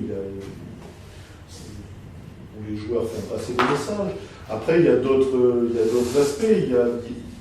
Il y a quand même le réseau des anciens du CN. Je veux dire, les joueurs aujourd'hui, quand ils envisagent la sortie du CN, ils appellent les anciens du CN en disant, c'est normal, hein, en disant voilà, pourquoi t'es sorti, t'as été où, j'envisage d'aller là, qu'est-ce que.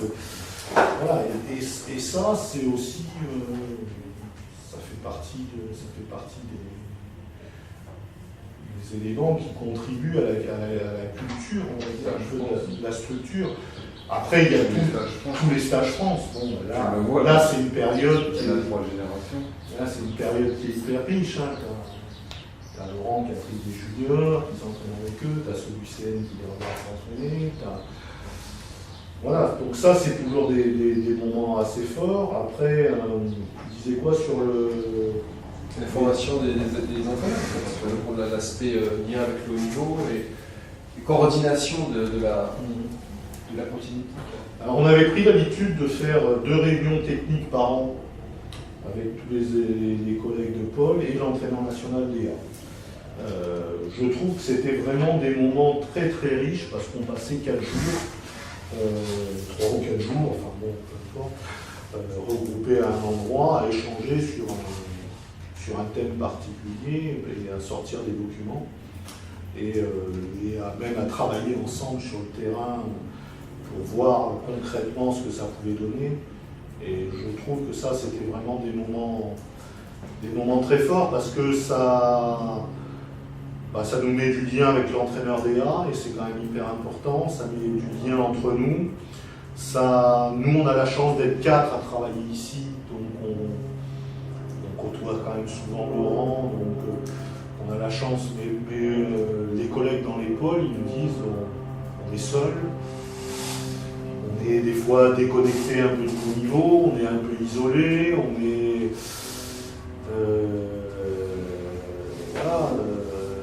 C'était la discussion avec Slimane l'autre jour, qui a fait pourtant 4 ans ici. Je disais à la suite des Interpol, je suis surpris. C'est la première fois que je vois ton équipe jouer, une équipe que tu entraînes, et maîtriser aussi peu le système LES. Et il me dit, Marc, je suis tout seul, voilà, je tombe dans une certaine routine, mon niveau d'exigence dans certains domaines baisse un petit peu, etc. Donc voilà, c'était quelque chose, je dis c'était parce que pour l'instant on n'a plus le droit de le faire, mais c'était quelque chose d'important.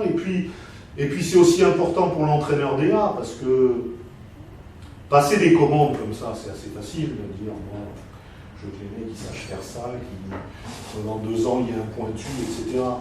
Mais quand il vient voir les Interpol, ou quand il voit l'entraînement d'un pôle espoir, on voit le niveau des jeux. Il dit putain, ça dans 4 ans, il faut que ça soit en A, ou dans 5 ans, les gars, vous avez du boulot. Je me rappelle Philippe Plein qui était venu, tu te rappelles pas, à un stage de détection ici. Il dit oula. Il a dit ces mecs-là, dans 6 ans ou 7 ans, ils sont en Liga et en. Bah oui, je comprends mieux. Donc. Ouais, parce que bon, forcément, t'arrives avec des. Ça va vite de perdre l'œil aussi. Oui. Ouais. Par exemple, moi. Là, dans un sens ou dans l'autre. Ah, mais là, c'est quand je suis rentré à côté de Thomas et il me dit. Ça change hein, de regarder les garçons. Ah ouais, ça n'a rien à voir. Non, là, c'est par exemple tu perds vite l'œil. Pourtant, mon garçon. Mais tu perds vite l'œil. Pareil, hein, tu sors d'un championnat du monde et tu vas voir. Tu reviens dans ton pôle espoir à refaire de la manchette contre le mur ou de la qualité de relance, etc. Tu te dis, voilà, ça c'est dans 3 ans. Dans 3 ans, il va falloir que. Donc, dans un sens ou dans l'autre, je pense que je trouve que c'est important ces échanges, ce mélange. Et puis, comme je te disais tout à l'heure, c'est l'entraîneur DA, il va te dire, moi, je veux que le mec il sache faire ça. D'accord ? Mais l'entraîneur du pôle, il va lui dire, moi, au niveau auquel je récupère le gamin, je suis obligé de passer par telle ou telle étape faut de l'aiguisage, faire ça. Je suis obligé de passer par telle ou telle étape, j'ai pas le choix, avant que de pouvoir l'amener à savoir faire ça ou ça. Parce qu'on ne peut pas toujours reproduire des schémas ou des exigences du haut niveau en se disant le jeune, voilà, à haut niveau on fait un retournement sur un déplacement qui fait comme ça, le jeune il va démarrer direct par un retournement. Enfin, c'est pas si simple que ça. Et donc il y a je trouve que l'ensemble de ces échanges était quand même assez riche et voilà, nous amener des choses. Après, ce que j'ai dit tout à l'heure, c'est quand même côtoyer des clubs de Liga, donc les jonctions entre Pôle Espoir et clubs de Liga, tout ça riche et intéressant, et au même titre que la jonction avec le niveau international. C'est pour ça que moi j'ai proposé qu'il y a un pool d'entraîneurs qui tourne, c'est-à-dire qu'il y a un responsable de la détection, il y a un entraîneur qui vient avec lui pendant 1 an sur la détection. Cet entraîneur suit ensuite sa génération en cadet, puis se passe adjoint en junior ou sur les A', par exemple. Et puis il retourne en bas de la chaîne. C'est ce que les Brésiliens font comme ça. Voilà. Et je trouve ce système très intéressant parce que tu t'investis quand même dans la détection et dans le choix des joueurs que tu vas avoir à suivre, mais tu vas aussi voir à d'autres étages ce qui se passe ou ce que tu aurais pu rater comme étape pour ta formation. C'est pour ça aussi qu'on trouvait hyper important qu'à un moment, il y ait un entraîneur du CNVB qui soit à proximité du stade D1. Voilà, pour aussi créer ce lien, ces passerelles, et de pouvoir revenir ici intégré dans le staff. Oui, c'est simplement s'imprégner du haut niveau, de ses exigences, des manager général, ça rentrerait. Même manager général, ça rentrerait. Tout à fait. Je ne suis pas forcément adjoint. Si ça la complète, on va avoir les bons repères de la situation. Et voilà, voir. Donc voilà, je trouve ces choses-là. C'est un petit peu la même chose dans ce projet à faire un autre club. Pour un centre de formation et l'équipe, ça va fonctionner pareil. C'est un raisonnement pour ça marche. On en revient plus à ce que 4 personnes, les réalités, c'est là aussi où déléguer, avoir confiance en son staff, complémentarité, après on n'arrive pas toujours à être d'accord, pas d'accord, au moins avoir confiance en la personne en qui ça c'est pareil, hein. Je pense que dans la performance d'un staff, c'est bien d'avoir des gens avec lesquels tu n'es pas d'accord.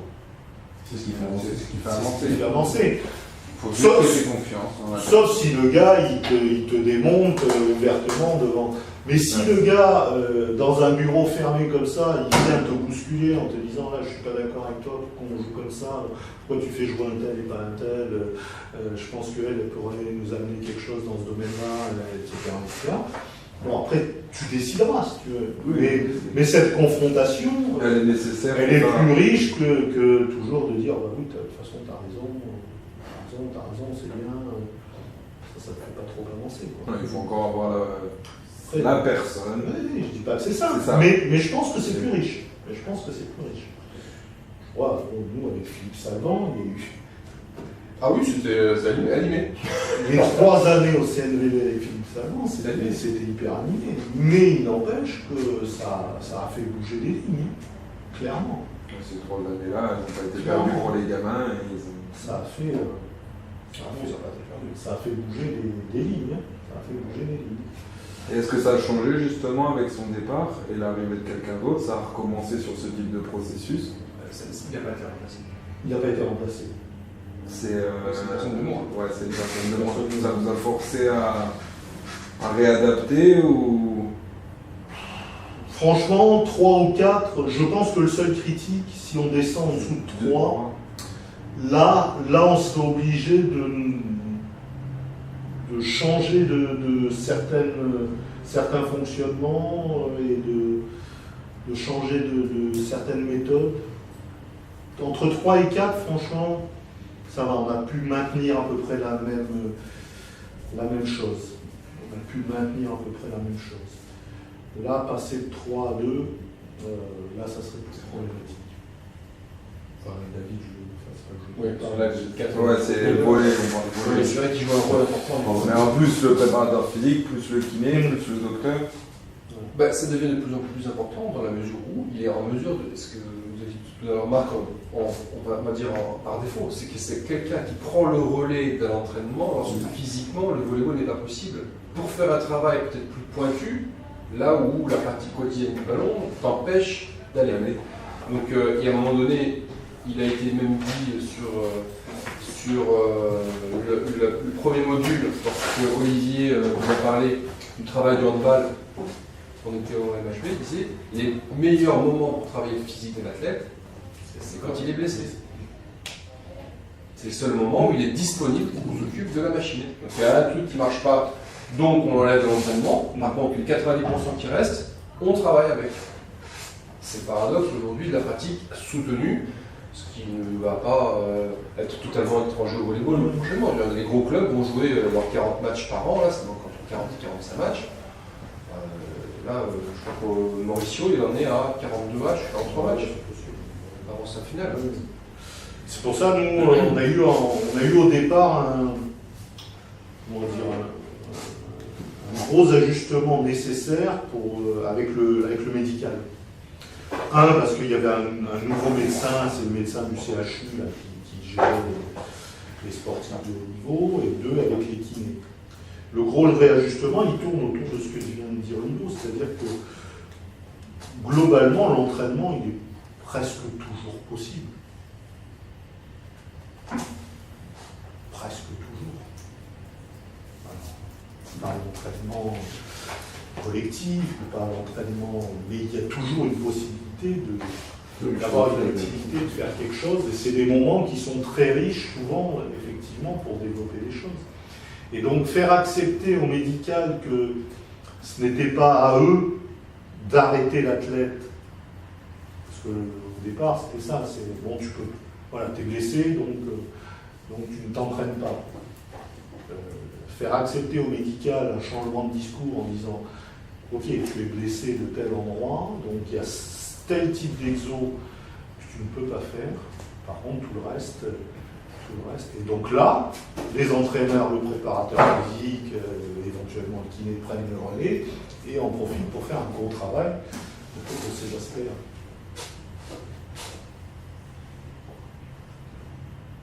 On est dans le processus totalement. C'est-à-dire qu'à un moment donné, vous avez quelqu'un, par exemple, je ne sais pas, le passeur, pas bon à la passe peut-être. Il se blesse sur son enchaînement, une entorse au genou, une douleur de genou, il va faire 3 semaines de passe. Assis, avec des ballons, avec... plus de la vidéo, plus de la vidéo, et plus de l'analyse de match, plus de... Voilà. Il va apprendre à faire des stats, et il va... Plus de la muscu ou du corps. Voilà. Il va travailler dans ce qu'a fait Médéric, avec sa facture de fatigue. Un autre exemple qui est donc un exemple universitaire, qui me revient à l'esprit parce que c'est Lily Morin qui l'avait sorti. Lily Morin, c'est une spécialiste de la planification d'entraînement, qui avait illustré cette notion de blessure, voire de défaut de surentraînement à 15, 16, 17 ans, avec Bouka. Son entraîneur l'a arrêté d'entraînement pendant pratiquement 1 an. Plus faire de perche. Le gamin commençait à rentrer dans des processus, dans un tube perche. Et lui, il disait qu'il allait faire. Donc il est passé au travail du pneu. Il a fait des musculations avec des pneus. Soulevé de pneus, tirage de pneus, et plus de perche. Et ça a été pour lui un rebond de performance derrière. Il s'est étoffé, il a fait qu'il reparte, un peu ce que tu disais, sur un travail de polyvalence. Un nouveau travail, de retravailler la spécialisation mais avec une cylindrée différente. Et il a dit, grâce à cet arrêt-là, on a évité à cette rupture, on a eu une baisse de performance mais temporaire pour mieux rebondir après. Donc finalement, il a créé la blessure pour conserver. Je Je vous ai passé des vidéos sur les réunions sur polyvalence ou spécialisation. Vous avez donné les vidéos ou pas? On en a parlé un petit peu avec Joe Brito. Cette notion que Jean-Yves Cochon avait repris aussi, de redonner au corps, de resurprendre le corps de l'athlète, de lui redonner la possibilité de s'exprimer ailleurs. Comme je vous en ai parlé tout à l'heure de la notion de transfert, vous ne risquez pas de perdre les choses.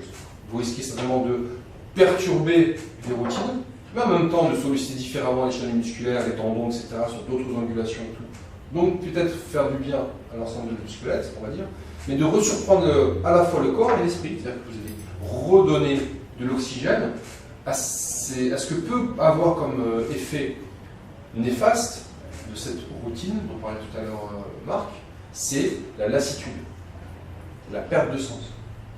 Peut-être qu'à un moment donné, ça ne veut pas dire qu'il faut le faire tout le temps, mais profiter soit d'un accident de parcours, donc la blessure, soit d'une période difficile comme le mois de février, c'est toujours une période difficile, pour redonner, ou alors volontairement faire des semaines de repos relatifs, vous allez faire du badminton, vous allez faire du judo, vous allez faire autre chose pour redonner à l'athlète de l'oxygène dans sa pratique et sa relation aussi aux autres, parce que lorsqu'on fait du badminton, on change la hiérarchie du groupe.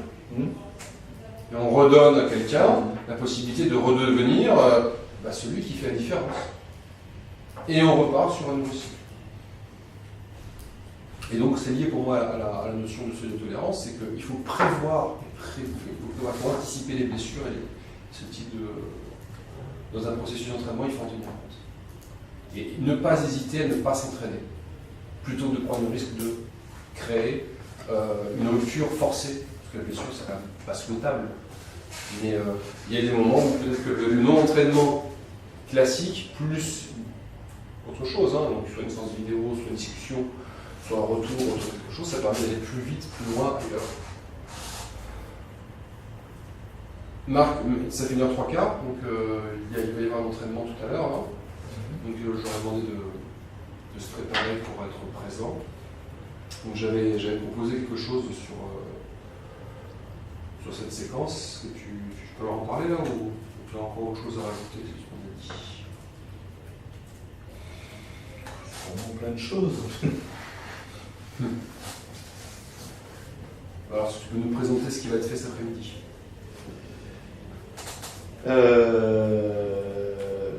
On va, là on est donc sur un jour où il y a un travail spécifique par poste plus musculation. Donc il va y avoir séparément les passeurs. Alors aujourd'hui, je ne sais pas, parce qu'en général, on associe les passeurs soit avec les attaquants-contreurs, soit avec les réceptionneurs pour finaliser le spécifique. C'est-à-dire qu'il y a une partie spécifique séparée, une partie spécifique, on va dire, orientée, où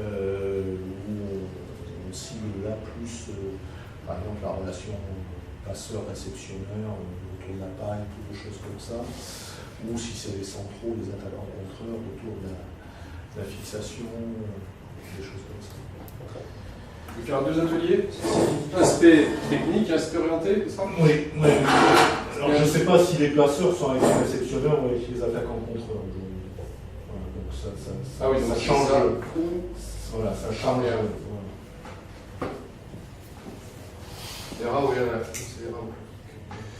Donc au niveau des procédures, donc, il y aura la procédure, vous aurez donc des gammes, je suppose, sur l'exercice 1, et ensuite c'est un atelier. Oui, c'est plutôt... Donc aujourd'hui, il n'y a pas de travail collectif. Non, puisque c'est... Ils sont sur un lundi classique, ou est-ce qu'il y aura des choses particulières aujourd'hui?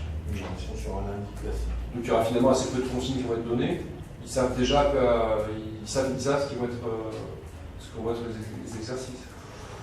Globalement, ils savent ce que vont être les exercices, ils savent sur quelles consignes on est en priorité actuellement. Et, voilà. Tu peux les rappeler aussi? Pour les passeurs, par exemple. Bah là, il faudrait voir avec Jocelyn, je ne sais pas du tout où il en est. On va demander alors. Pour les autres. Pour les réceptionneurs, on est plus actuellement sur, on va dire, un volume de contact avec volume de contact, que ce soit sur flottant ou sur Snatché, avec notamment les notions liées à ce qui se passe au niveau bassin en différenciant le flottant et le Snatché fort. C'est-à-dire cette notion de traversée, d'avancée du bassin sur le flottant.